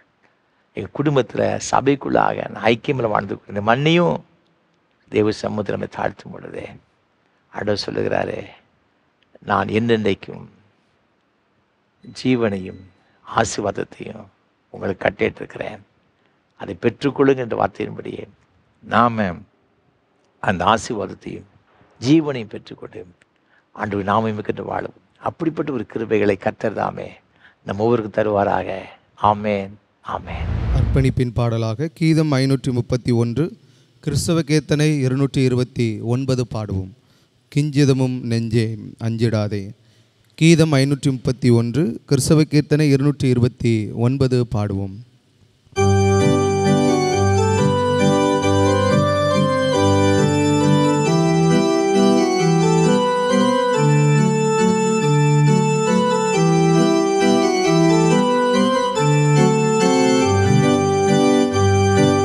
கிஞ்சிதமும் நெஞ்சே அஞ்சிடாதே, நல்ல கேடகத்தை பிடினே, விசுவாச கேடகத்தை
ஜெபம் பண்ண கடவோம்.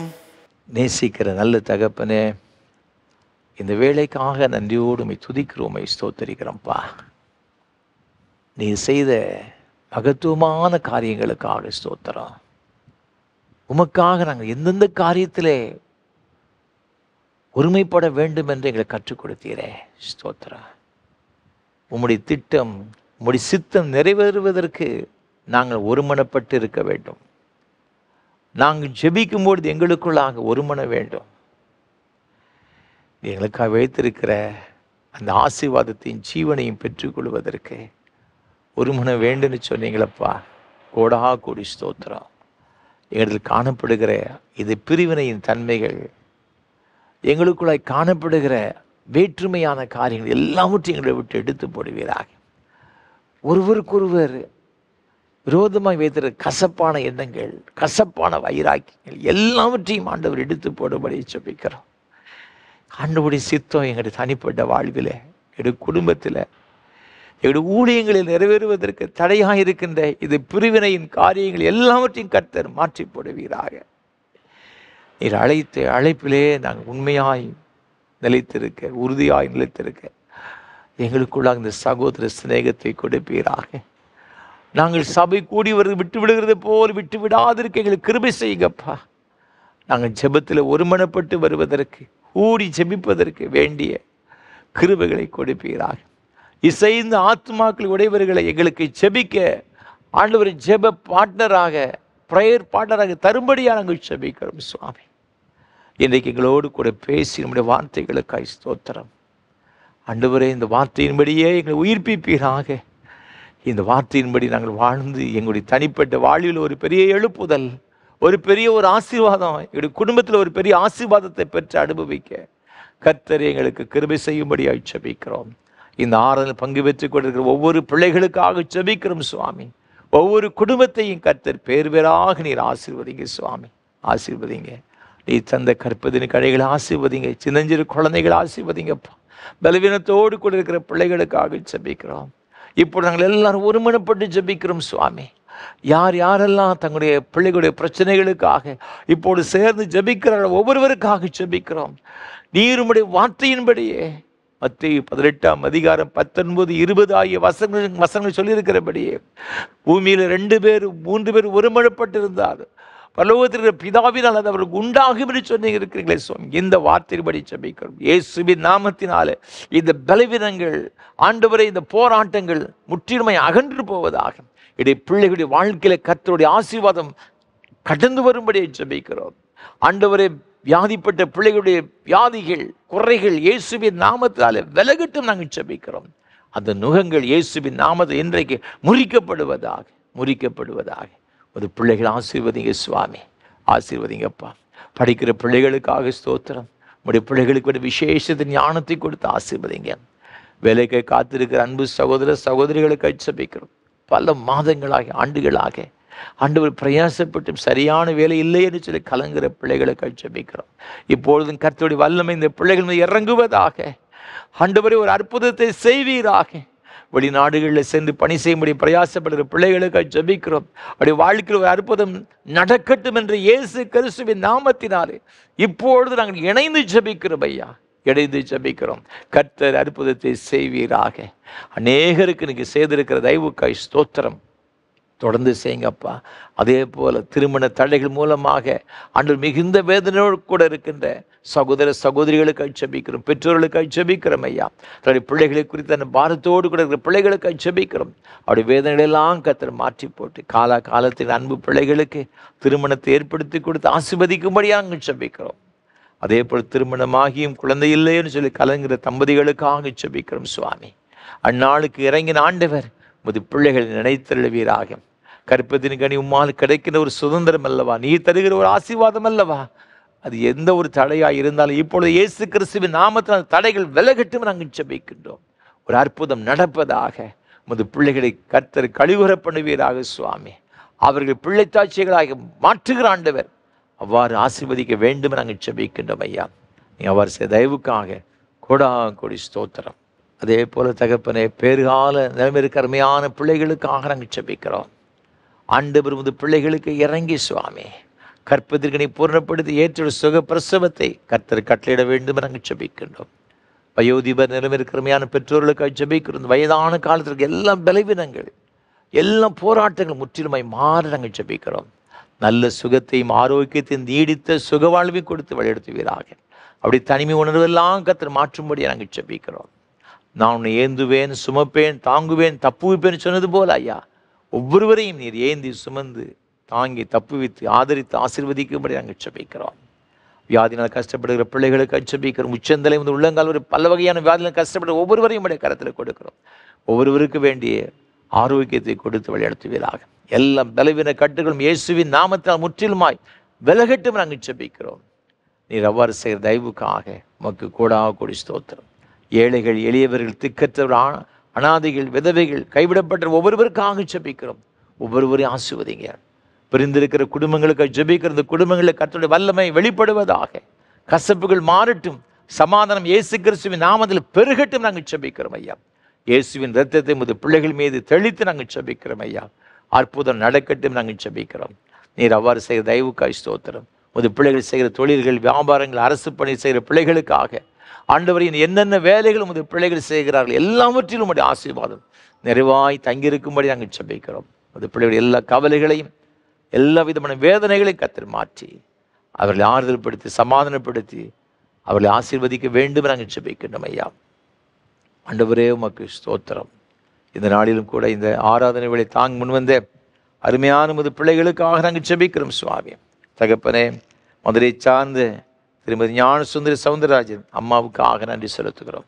நேசிக்கிற அருமையான மகள் அப்பா, ஆண்டவரே அருமையான உம்முடைய மகளை கர்த்தர் ஆசீர்வதிப்பீராக. உம்முடைய கிருபையினால் நிரப்பும்படியாக நாங்கள் ஜெபிக்கிறோம். அவர் நல்ல சுகத்தை, பலத்தை, நீடித்த சுகவாழ்வை நீர் கொடுத்து நீ உன் பிள்ளைகளின் இஸ்ரவேலுக்கு உண்டாங்க சமாதானத்தை காண்பா என்று சொன்னீர் ஐயா. அதே போல் அவளுக்கு அப்படிப்பட்ட ஆசீர்வாதங்களை கொடுப்பீராக. தேவருக்கு கொடுத்த பிள்ளைகளுக்கு, அவளுக்கு கொடுத்த குடும்பத்திற்காக, பேர பிள்ளைகளுக்காக, பேத்திமார்களுக்காக ஸ்தோத்திரம் செலுத்த ஒவ்வொருவரையும் ஆண்டவர் ஆசீர்வதிப்பீராக. விசேஷமாக அருமையான பிள்ளைகள் திரு எபனேசர், புஷ்பலதா அவருடைய குடும்பத்தினருக்காக நன்றி செலுத்துகிறோம். அதே போல் சகோதரர் ஜெபராஜ் அவருடைய குடும்பத்தினருக்காக, திரு சாமுவேல் ஞானராஜ் அவருடைய குடும்பத்தினருக்காக ஸ்தோத்திரம் செலுத்துகிறோம். அவருடைய பிள்ளைகளுக்காக நன்றி செலுத்துகிறோம். நான் அவர்களை வர்த்திக்க பண்ணுவேன், அவர்கள் குறுகி போவதில்லை சொன்னீங்களப்பா. அவர்களை மகிமைப்படுத்துவேன், அவர்கள் சிறுமைப்பட்டு போவதை சொன்ன ஆண்டவர் ஐயா. அவர்களை இவ்வாறு நீ ஆசீர்வதித்து உயர்த்தும்படியாக நாங்கள் ஜெபிக்கிறோம் ஐயா. உயர்த்துவீராக. எல்லா ஆசீர்வாத தடைகள் விலகுவதாக. தேவ கிருபையும் தேவ சமாதானமும் மகிழ்ச்சியும் ஆரோக்கியம் ஒவ்வொரு நாள் இந்த குடும்பத்தில் பெருகட்டு நாங்கள் ஜெபிக்கிறோம் ஐயா. நாங்கள் நினைப்பதற்கும் விரும்புகிறதற்கும் வேண்டி கொள்கிறதற்கும் அதிகமாய் கிரியேச்சர் வல்லவின்படியே கர்த்தர் பெரிய காரியங்கள் கட்டளையிடுவீராக. அதே போல் இந்த ஊழியங்களுக்கு பல வகையில் ஜெபிக்கிற பிள்ளைகளுக்காக, இந்த ஊழியங்களை ஆதரிக்கிற தாங்குகிற ஒவ்வொரு பிள்ளைகளுக்காக ஸ்தோத்திரம். ஒவ்வொருவரையும் நீர் ஆசீர்வதியும்.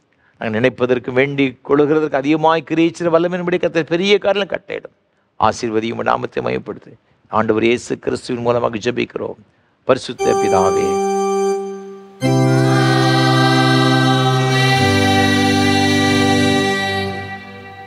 உங்கள் பாவங்களை மித்த முழு இதயத்தோடு உண்மையாய் மனசாவப்பட்டு பிறரது அன்பும் சிநேகமாயிருந்து இனி தேவனுடைய கற்பனைகளை கை கொண்டு புதிதாக்கப்பட்டவர்களாக உடைய பரிசுத்த மார்க்கத்தில் நடப்போம் என்று தீர்மானத்தில் நீங்கள் விசுவாசத்தோடு சேர்ந்து உங்களுக்கு ஆர்வம் உண்டாக இந்த பரிசுத்த சாக்கிரமத்தை வாங்கிக் கொள்ளுங்கள். அதற்காக பணிவாய் முழங்கால் படியிட்டு சர்வ வல்லமையுள்ள தேவனை நோக்கி உங்கள் பாவங்களை மனத்தாழ்மையாய் அறிக்கையிடுங்கள். சர்வ வல்லமையுள்ள தேவனே, சர்வ வல்லமையுள்ள தேவனே, எங்கள் கர்த்தராகிய இயேசு கிறிஸ்துவின் பிதாவே, சகலத்தையும் சிருஷ்டித்தவரே, சகல மனிதருக்கு நியாயாதிபதியே, தேவனுடைய நீதியுள்ள கோபாக்கியம் வரத்தக்கதாக நாங்கள் அடிக்கடி நினைவினாலும் வார்த்தையினாலும் கிரியையினாலும் திவ்ய மகத்துவத்துக்கு விரோதமாய் அங்கு செய்த பலவிதமான பாவங்களையும் அக்கிரமங்களையும் அறிக்கையிட்டு புலம்புகிறோம்.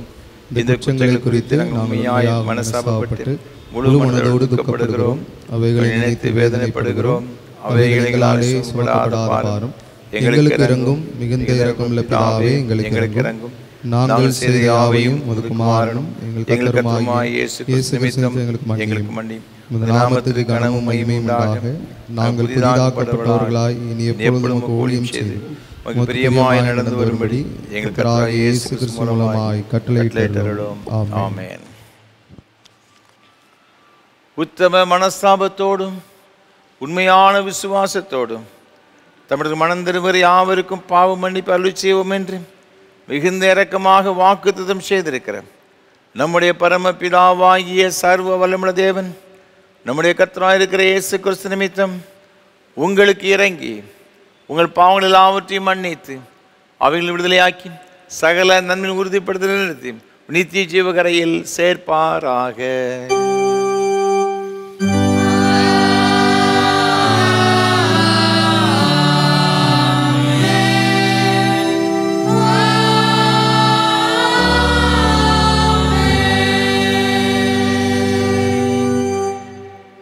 தம்மிடத்தில் உண்மையாய் மனந்திரும்புகிற யாவருக்கும் நமது இரட்சகராகிய கிறிஸ்து திருவளம் பற்றுகிற ஆறுதலான வார்த்தைகளை கேளுங்கள். வருத்தப்பட்டு பாரம் சுமக்கிறவர்களே, நீங்கள் எல்லாரும் இடத்தில் வாருங்கள், நான் உங்களுக்கு இளைப்பாறுதல் தருவேன். தேவன் தம்முடைய ஒரே பேரான குமாரனை விசுவாசிக்கிறவன் எவனோ அவன் கெட்டு போகாமல் நித்திய அடைமடிக்கு அவரை தந்தரளி இவ்வளவாய் உலகத்தை அன்பு கூர்ந்தார். பரிசுத்த பவுல் சொல்லியிருக்கிறதை கேளுங்கள். பாவிகளை ரட்சிக்க கிறிஸ்து இயேசு உலகத்தில் வந்தார் என்ற வார்த்தை உண்மையும் எல்லா அங்கீகரிப்பாத்திரமானது. பரிசுத்த யோவான் சொல்லியிருக்கிறதை கேளுங்கள். ஒருவன் பாவம் செய்வான், ஆனால் நீதிபதியாக இருக்கிற இயேசு கிறிஸ்து நமக்காக பிதாவினிடத்தில் பரிந்து பேசுகிறவராக இருக்கிறார். நம்முடைய பாவங்களை நிவர்த்தி செய்கிற கிருபாதார பலி அவரே. உங்களை நிறுத்தி உயர்த்துங்கள்.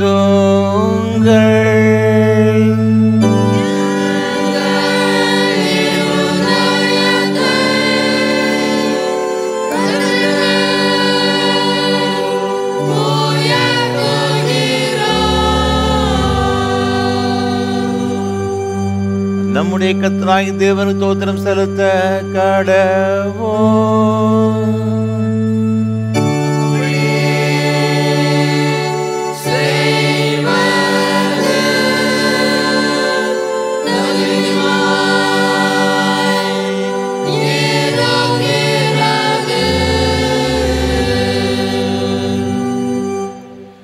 கர்த்தாவே, பரிசுத்த பிதாவே, சர்வ வல்லமையுள்ள நித்திய தேவனே, நாங்கள் எக்காலத்தில் விடுத்த தேவர் தோத்திரம் செலுத்துகிறது எங்களுக்கு விசேஷத்தை கடமையுமாயிருக்கிறது. ஆதலால் தூதரோடும் பிரதான தூதரோடும் பரமசபை அனைத்தோடும் நாங்களும் முது மகிமையுள்ள நாமத்தை புகழ்ந்து மேன்மைப்படுத்தி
இரக்கமுள்ள கர்த்தாவே, எங்கள் சுயநீதியை நம்பி நாங்கள் உம்முடைய பந்தியில் சேர துணியாமல் தேவருடைய அளவற்ற இரக்கத்தையே நம்பி சேருகிறோம்.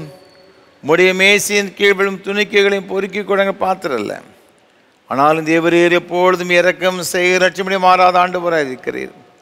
ஆகையால் கிருபையுள்ள கர்த்தாவே, தருமையான குமாரனாகி இயேசு கிறிஸ்து சரீரத்தால் எங்கள் பாவமுள்ள சரீரம் சுத்தமாகி அவருடைய விலை உயர்ந்த இரத்தத்தால் எங்கள் ஆத்துமா கழுவப்படுவதற்கும் எப்போது நாங்கள் அவருக்குள்ளும் அவர் எங்களுக்குள்ளும் வாசமாக இருப்பதற்கு ஏற்ற விதமாக அவருடைய சரீரத்தை புசித்து அவருடைய இரத்தத்தை பானம் பண்ண எங்களுக்கு கிருபை செய்தருளோ.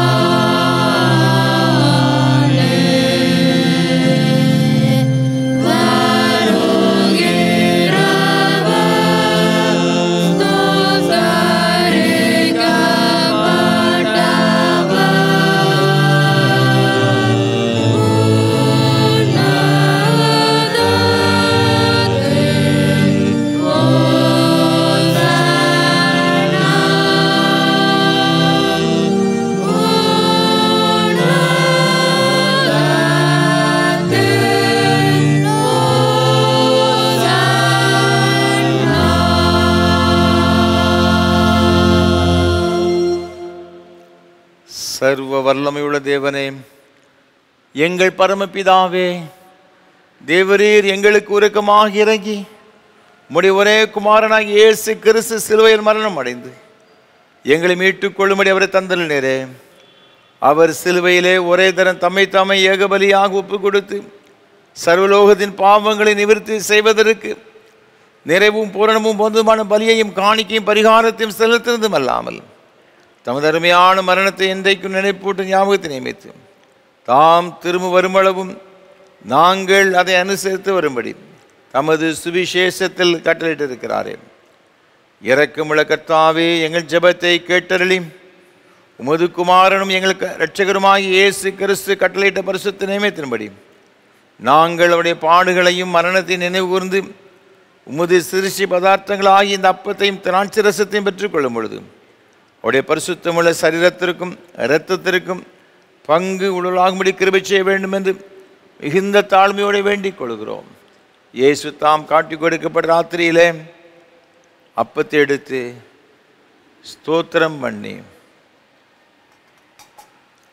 அதை பிட்டு சீசலுக்கு கொடுத்து, எல்லாரும் வாங்கி புசியுங்கள், இது உங்களுக்கு கொடுக்கப்படுகிற என்னுடைய சரீரம். என்னை நினைவு கூறும்படி என்றார். இப்படி ராபோஜன பண்ணின பின் பாத்திரத்தை எடுத்து ஸ்தோத்திரம் பண்ணி அவர்களுக்கு கொடுத்து, நீங்கள் எல்லாரும் இதில் பாடம் பண்ணுங்கள், இது பாவமணி புண்டாமணிகளுக்காக அநேகர்கள் சிந்தப்படுகிற புது உடன்படிக்கைக்குரிய என்னுடைய இரத்தம். இதை பானம் பண்ணும் பொழுதெல்லாம் என்னை நினைவுறும்படி இதை செய்யுங்கள் என்று திருவுளம் பற்றினார்.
ஜெபம் பண்ண கடவோம். பரமண்டலங்கள் இருக்கிற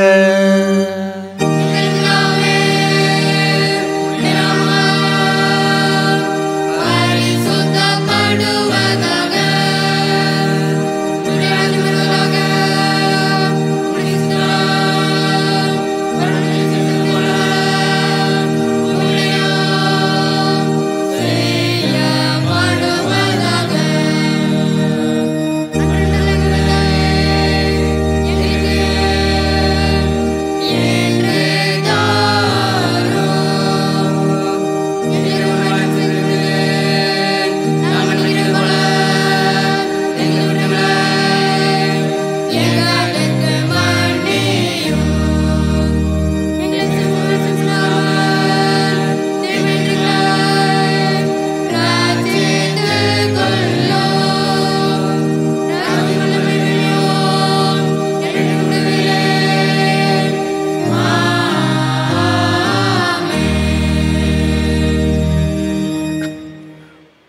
பரமபிதாவாகிய கர்த்தாவே, முதடியாராகிய நாங்கள் இப்பொழுது செலுத்திருக்கிற துதித்தோத்திர பலிகளை இரக்கமாக ஏற்றுக்கொள்ள வேண்டுமென்று தயவுள்ள பிதாவாகிய உம்மை முழு மனதோடு வேண்டிக் கொள்கிறோம். உம்முடைய குமாரனாகிய இயேசு கிறிஸ்துவின் புண்ணியத்தினாலும் மரணத்தினாலும் அவர் திரு ரத்தத்தை பற்றி விசுவாசத்தின் மூலமாக நாங்களும் மற்றும் சபை அனைத்தும் பாவ மன்னிப்பையும் அவர் பாடுகளால் உண்டான மற்றெல்லா நன்மைகளையும் பெற்றுக்கொள்ளும்படி தேவரீர் கிருபை செய்ய வேண்டும் என்று தாழ்மையாக பிரார்த்திக்கிறோம். கர்த்தாவே, சரீரமும் ஆத்துவமாய் எங்களை முழுவதும் தேவருக்கு புத்தியும் பரிசுத்தமும் ஜீவனுள்ள பலியாக ஒப்புக் கொடுக்கிறோம். இப்பொழுது பரிசுத்த நற்கரையில் பங்கு பெற்றிருக்கிற எங்கள் எல்லாரையும் தேவரீர் உமது கிருபையினாலும் பரம ஆசீர்வாதத்தினாலும் நிரப்பிரள வேண்டுமென்று பணிவாய் வேண்டிக் கொள்கிறோம். அநேக விதமாக இருக்கிற எங்கள் பாவங்களினாலே தேவரீருக்கு எந்த பலியும் செலுத்துவதற்கு நாங்கள் அபாத்திரம் இருந்த பொழுதிலும் எங்கள் அபாத்திர தேவரை கவனியாமல் எங்கள் கர்த்தராகிய இயேசு கிறிஸ்துவின் நிமித்தம் எங்கள் குற்றங்களை மன்னித்து எங்கள் கடமையின்படி நாங்கள் செலுத்திருக்கிற பணிவிடை ஏற்றுக்கொள்ள வேண்டும் என்று பிரார்த்திக்கிறோம். அவரோடும் பரிசுத்த ஆவியோடு ஐக்கியமாயிருக்கிற தேவரீருக்கு அவர் மூலமாய் சகல கனமும் மகிமையும் என்றென்றைக்கு உண்டாவதாக.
ஜெபம் பண்ண கடவோம்.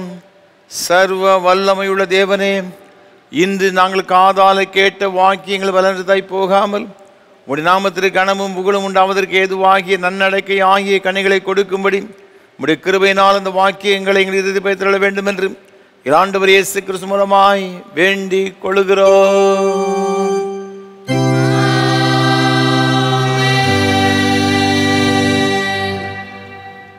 எல்லா புத்திக்கு மேலான தேவ சமாதானங்களோடு கூட இருந்து நீங்கள் தேவனையும் அவருடைய குமாரனாகிய நம்முடைய நாதர் இயேசு கிறிஸ்து பற்றி அறிகிற அறிவிலும் அன்பில் நிலைத்திருக்கும்படி உங்கள் இருதய சிந்தையை காக்கிடுவது பிதா குமாரன் பரிசுத்த ஆவியாகிய சர்வ வல்லமையுள்ள தேவனுடைய ஆசீர்வாதங்களோடு கூட இருந்து இன்றும் என்றும் சதா காலங்களிலும் உங்களோட நிலைத்திருக்க கடவது.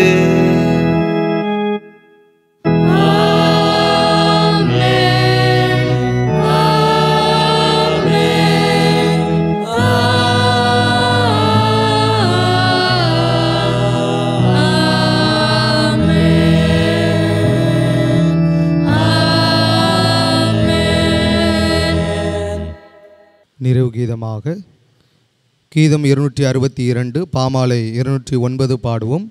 கிறிஸ்து எம் ராயரே வந்தாளுகை செய்யும். கீதம் 262 பாமாலை 209 பாடுவோம்.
கிருபை நிறைந்த அன்பின் பரலோக பிதாவே, மகிமையான ஆராதனைக்காக உமக்கு ஸ்தோத்திரம் செலுத்துகிறோம். ஆண்டவரின் மத்தியில் எழுந்தருளி உம்முடைய பிரசன்னத்தினால் நிறைத்து எங்கள் ஒவ்வொருவரையும் ஆசீர்வதித்தீரே, அதற்காக உமக்கு ஸ்தோத்திரம். தொடர்ந்து வருகிற நாட்கள் எங்கள் ஒவ்வொருவருக்கும் மிகுந்த மகிழ்ச்சி உள்ள, ஆரோக்கியம் நிறைந்த, சமாதானம் நிறைந்த, ஆசீர்வாதமான ஒரு வாழ்வு அமைய கிருபை தாரும். ஆசீர்வதியும், உம்முடைய நாமத்தை மகிமைப்படுத்தும். மீட்பர் இயேசு கிறிஸ்துவின் பரிசுத்த நாமத்தில் ஜெபிக்கிறோம் தூய பிதாவே, ஆமென். கர்த்தங்களோடு இருப்பாராக. தேவ சமாதானத்தோட சென்று வாருங்கள். கர்த்தர் நாமத்தினாலே ஆமென்.